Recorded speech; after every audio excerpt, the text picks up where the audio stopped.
Imagine waking up in an apartment that already knows your mood. The lights shift to a warm amber. The chair adjusts to your posture. A playlist begins before you even reach for your phone. Everything feels perfectly tailored, perfectly seamless. Then a notification flashes across the wall. Your monthly life subscription is due.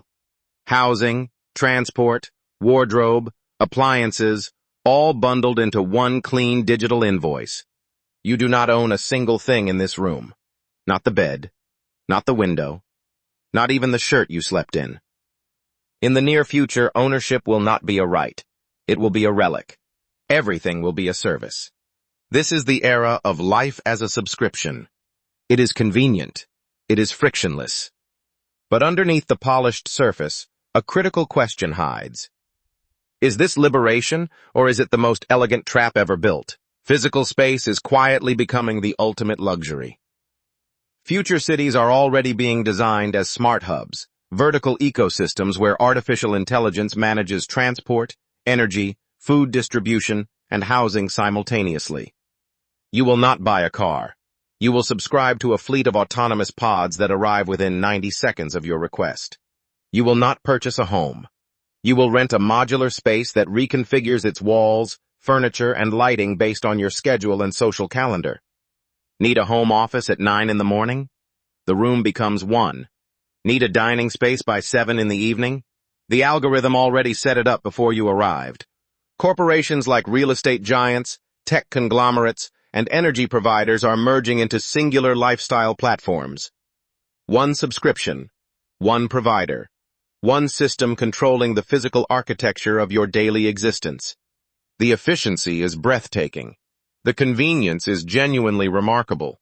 Cities will move faster, waste less, and accommodate more people than ever before. But here is what the promotional material never mentions. When one system controls access to everything, the power dynamic between citizen and corporation shifts in a direction that has never existed before in human history. Ownership always meant something deeper than property.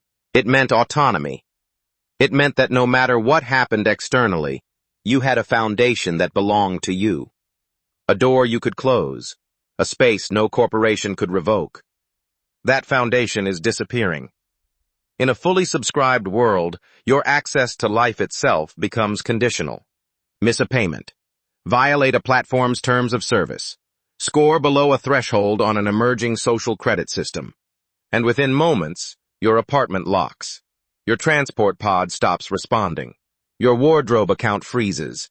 You are not evicted. You are simply denied access. There is no landlord to negotiate with. There is no court date. There is only an algorithm and a notification that reads access denied. This is not science fiction. The infrastructure for this reality is already being constructed across smart city projects in Asia, Europe, and North America. The efficiency argument is real. The convenience is real. But so is the fragility. When you own nothing, you control nothing. And when you control nothing, your freedom exists only as long as the provider allows it to. So here is the question that will define the next generation. Would you trade the struggle of owning a home for the seamless comfort of a smart pod? Is freedom worth the friction that comes with true ownership? Or is convenience worth the vulnerability of depending entirely on a system you did not build and cannot control?